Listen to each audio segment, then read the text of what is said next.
Happy Friday, everyone. It is Nurse Eunice with Florida Training Academy. And in today's video, you are caring for an elderly patient with dehydration and confusion. So we'll give you about 10 seconds to receive your notifications and to join us for today's scenario and practice tests for CNAs and PCTs. We'll get started shortly.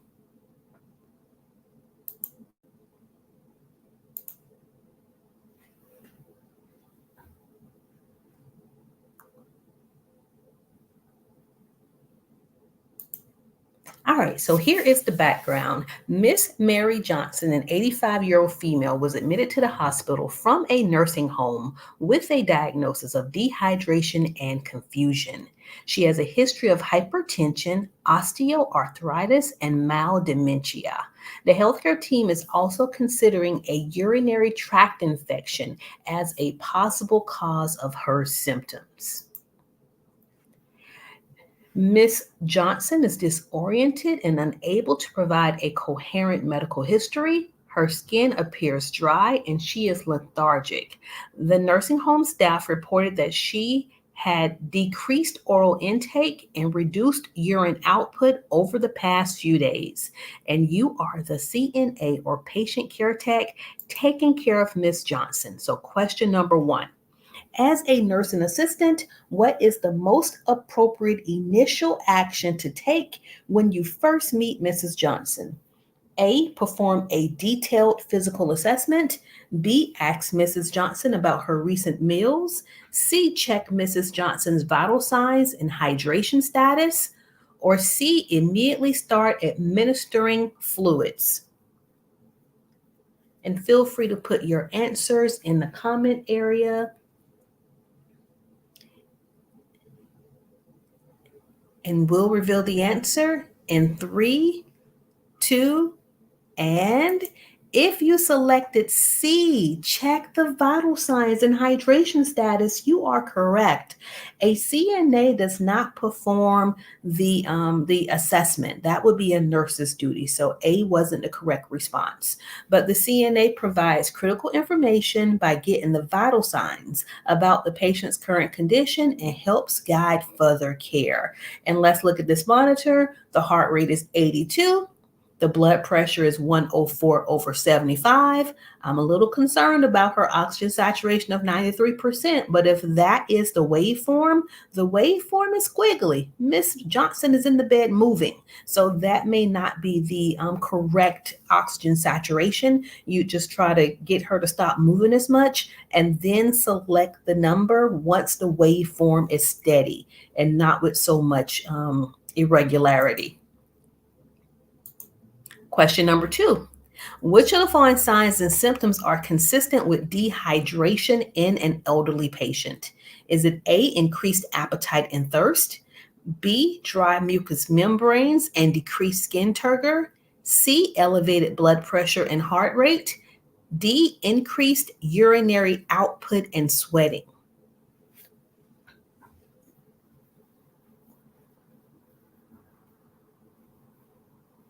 And good morning, everybody. And good morning, Mila from Louisiana. I see a C, I see a B, I see a D, I see another B. All right, everybody. So if you chose B, you are correct. So dry mucous membranes and decreased skin turgor are common signs of dehydration. So the skin is wrinkly. And then as far as dry mucous membranes, you can look at their lips, mucous membranes, their mouth. Is it moist or is it dry? That would be a sign of dehydration. So we're still monitoring and providing care for Ms. Johnson today at Nurse Eunice's hospital. So Mrs. Johnson is receiving intravenous fluids to address her dehydration. She remains confused and a urine sample has been sent for analysis to rule out a UTI. You all, what is concerning about the color of that urine? Hey, Michelle from Kenya. What do you notice about the color of that urine? That is right. If you said it is concentrated, you are correct. So while monitoring Mrs. Johnson, what is an important observation related to her urinary output? Is it A, the color and clarity of the urine, B, the amount of food she eats, C, her ability to walk unaided, or D, her level of interest in activities?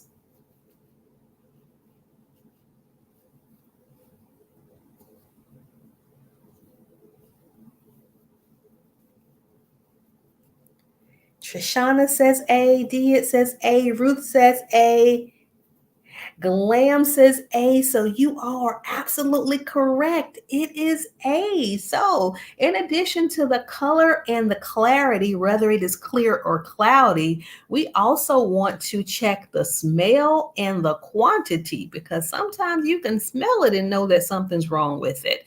And so, the color and clarity can provide clues about how hydration status and potential presence of a UTI. And so the variations of the color of urine, when the urine is clear, that person is overhydrated. The nurse needs to cut off those IV fluids. Pale yellow is a sign that they're becoming overly hydrated. A good yellow color is normal, yellow to a little bit of concentration, but whenever it starts becoming orange or amber all the way to brown, when it's really dark and brown, that could be a sign of sepsis. So we need to monitor our patients to prevent them from becoming septic. Question number 4. What is the most appropriate way to ensure Mrs. Johnson stays hydrated? A, offer her a large jug of water once a day. B, force fluids even if she refuses to drink.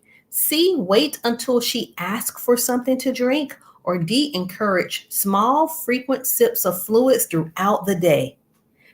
I appreciate you also, Did. Did, congratulations. Your test is tomorrow, so we'll be praying for you. Oh, you all are so awesome and excellent. I'm happy no one wanted to force a confused person to drink water. You all chose D. You're going to encourage small, frequent sips of fluids throughout the day. So I am an annoying caregiver. Whatever they need to do, every time I walk in a room, like, hey, blah, blah, blah, let's get you to drink some water. Hey, blah, blah, blah, let's get you to use your incentive spirometer to help you with your breathing. So usually if you start it off like that, whenever they see you come into the room, they automatically just start drinking some water or using whatever devices they're supposed to use. Question number 5. Mrs. Johnson is at risk for falls due to her confusion and dehydration. What is the best initial action a CNA or PCT should take to prevent her from getting up without assistance? A, place a do not get up sign on her bed. B, ensure the bed alarm is functioning and activated. C, leave the bed rails up on all sides. C, move her to a room closer to the nurse's station. You want to prevent her from getting up without assistance. What can you do as a CNA or patient care tech?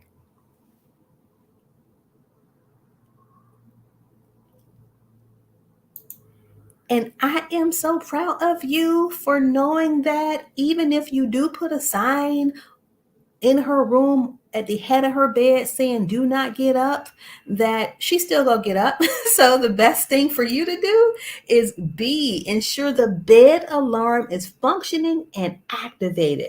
The bed alarm is like a mat that you would place beneath their bed pad, and it detects changes in position. So as she starts to turn to try to make her way out the bed, the alarm is going to sound, and that is your and your team's indication to get to that room right away. So, bed alarms can alert staff when a patient attempts to get up, allowing immediate intervention. Signs, wristbands, and bed rails may not be effective due to her confusion, and moving her closer to the nursing station, while helpful, does not provide an immediate alert for movement. So great job, team. Let's go to number 6. You're taking great care of Mrs. Johnson. Question 6. Which symptom should the CNA or PCT monitor closely in Mrs. Johnson to identify worsening dehydration? Is it increased appetite, swelling in the legs, decreased urine output, or frequent yawning?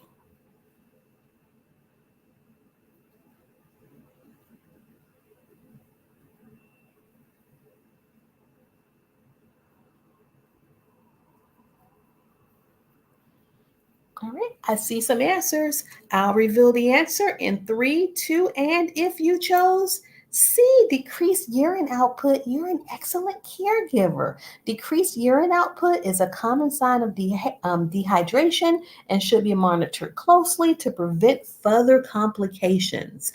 Severe dehydration, excuse me, decreased urine output could be a sign of dehydration, but it could also be a sign of kidney failure. So definitely notify your nurse if you notice a decrease in the amount of urine being produced.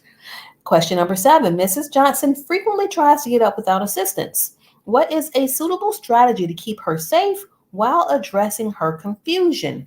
A. Restrain her in the bed to prevent falls. B. Provide her with a call bell and encourage its use. C. Offer her frequent fluids to improve hydration. D. Stay with her and engage in conversation.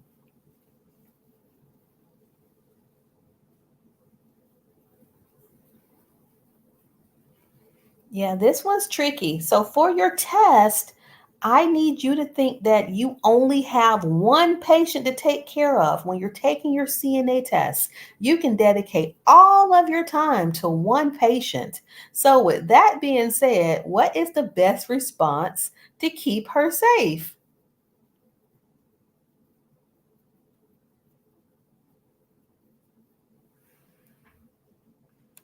What's better than leaving a confused person with a call bell? Your presence. So, yes, Ruth, stay with her and engage in conversation. So, when you're taking your CNA and PCT exams, just focus on the one patient you have at that time. Realistically, we know you can't stay in the room, but for the test, you can. So, you're going to stay in the room and engage in conversation because this provides supervision and may also help reduce her confusion and restlessness.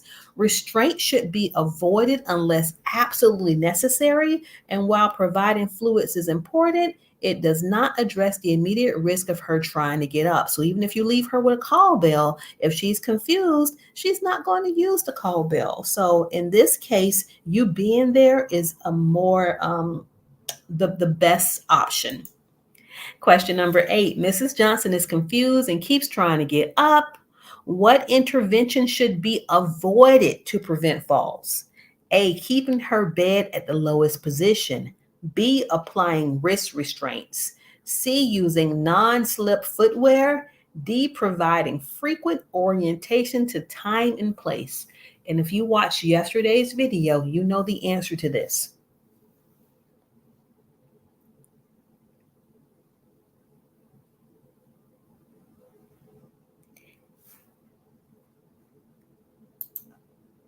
Nancy has it. So, you all, we do the least restrictive things first. We are not trying to tie down somebody who has a urinary tract infection.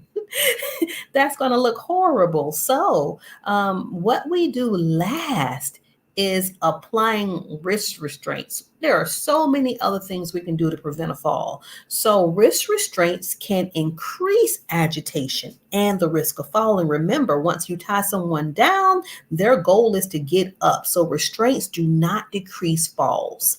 Keeping the bed low, using non slip footwear, and frequent orientation, meaning that you have to come in the room more often, are the safest and most appropriate measures when you are taking care of someone who's a fall risk.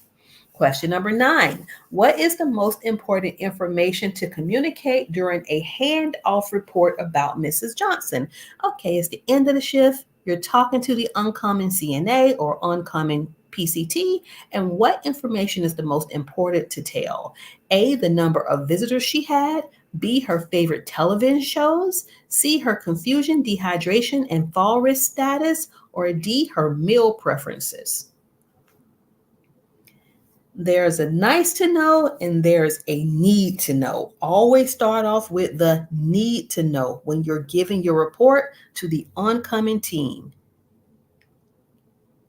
And yes, everybody, you have it. It is C. So the correct answer is C because this information is critical for ensuring her safety and continuity of care. Let me know how many confused patients I have, how many full codes I have, how many DNRs I have. And then after you give me all this important stuff, you can tell me, oh, yeah, her daughter comes in at 5. All right, so the next question is going to be question number 10. Mrs. Johnson's care plan includes hourly rounding. What should be included in each round to ensure her safety? A, offering snacks and beverages. B, checking if she needs to use the bathroom. C, reviewing her medical history. Or D, allowing her to sleep uninterrupted. Remember her diagnosis. Based on her diagnosis, what do you want to do when you round hourly? And this goes for every patient.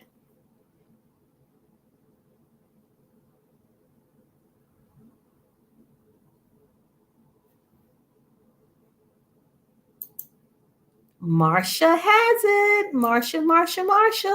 Yes, you all remember she has a UTI.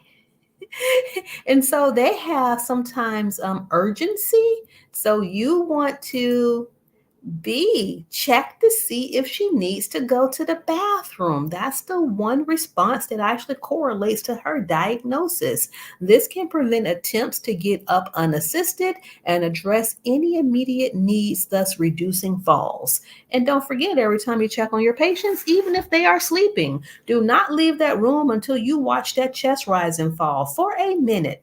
Because sometimes you will say the person's resting and that person is not resting. In fact, they stopped breathing an hour ago, but you kept documenting that they were resting well. So when you go and you do your hourly rounds, I need you to be checking for breathing if your person is sleeping. Do not assume that they're just resting comfortably under the covers. Question number 11. Which environmental modification can help reduce the risk of falls for Mrs. Johnson? A, bright lights at night. B, clutter-free room. C, loud television to keep her entertained. Or D, removing all furniture.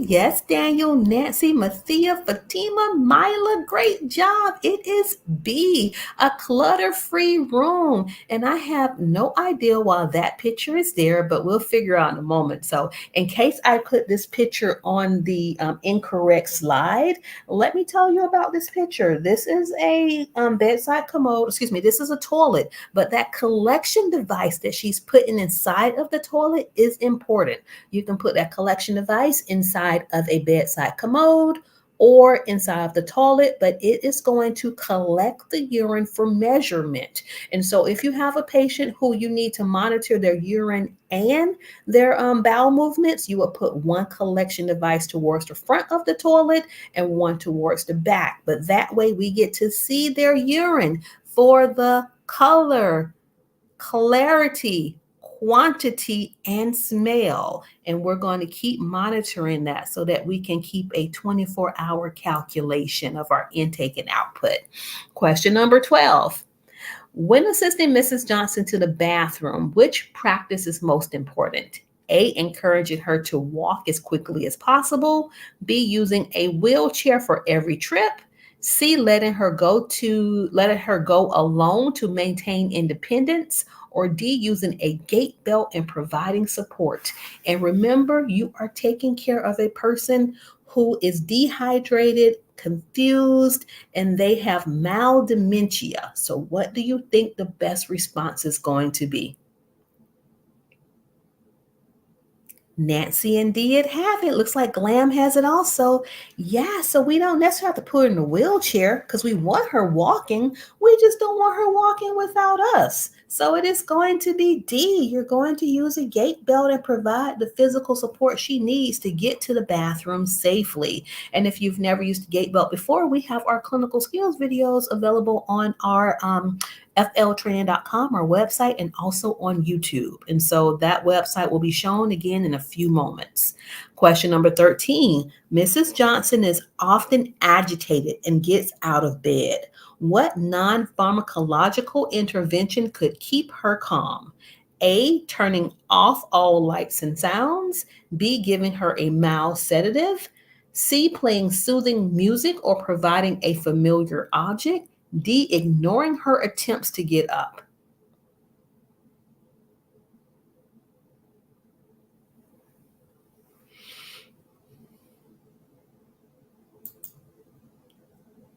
I see D's, I see A's, I see B, and I finally see a C. Ruth Ann knows that.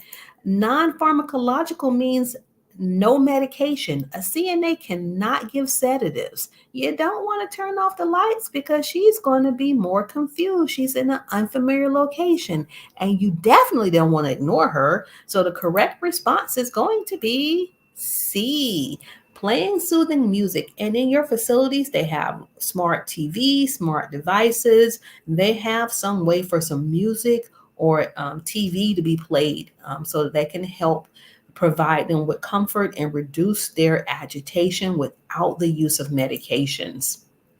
Oh, you all have been doing such a great job. It is almost time to transfer Mrs. Johnson. So, the urine test confirmed that Mrs. Johnson has a UTI.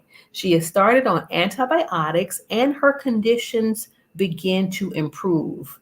Plans are being made for her to discharge back to the nursing home with a focus on preventing future dehydration and UTIs. Question number 14. What is an important aspect of Mrs. Johnson's care to address to prevent future dehydration? A, restrict her fluid intake to avoid overhydration. B, ensure she has access to fluids and encourage regular drinking. C, only offer fluids at meal times. D, monitor her fluid intake once a week.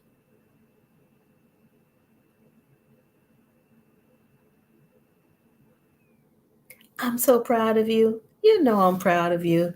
You are so awesome. And yes, the response is B. Ensure that she has fluids and encourage her to drink regularly. Regular access and encouragement are key to preventing dehydration. Remember, she has mild dementia, so she may not remember the drink. She may not remember to eat. That's why you coming in and doing those frequent reminders is so important.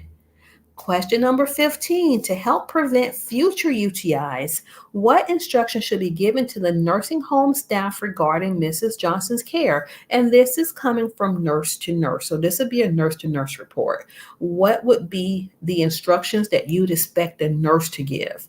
A, avoid giving her antibiotics unless absolutely necessary. B, ensure she practices good perineal hygiene. C, restrict her fluid intake to prevent frequent urination. Or D, limit her mobility to prevent falls.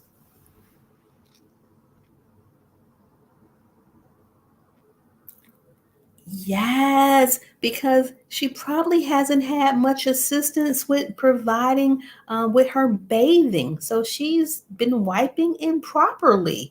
That also causes UTIs in addition to infection. So the correct response is going to be B, in addition to dehydration, excuse me. So proper hygiene is crucial in preventing UTIs, especially in elderly patients. And so, again, if you are interested in not just preparing for your written CNA test, but preparing for your clinical skills test, we have a full video library on our website, fltraining.com, and we also have those videos on YouTube. We have a playlist entitled CNA Clinical Skills Videos. Great job, everybody. I am so proud of you. You have provided excellent care to Mrs. Johnson. She has been transferred to the nursing home, and now it's time for you to get your new admission. I'm trying to decide whether or not your new admission is going to be a patient who went into cardiac arrest or a patient with C. diff. So in the comments, let me know which patient you'd like to take care of tomorrow morning. A C. diff patient or a patient after a cardiac arrest event.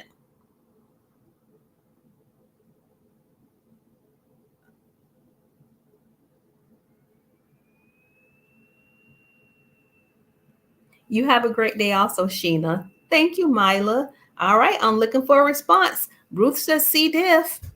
I'm thinking C. diff too, Ruth. I don't know. Maybe I'm just strange like that.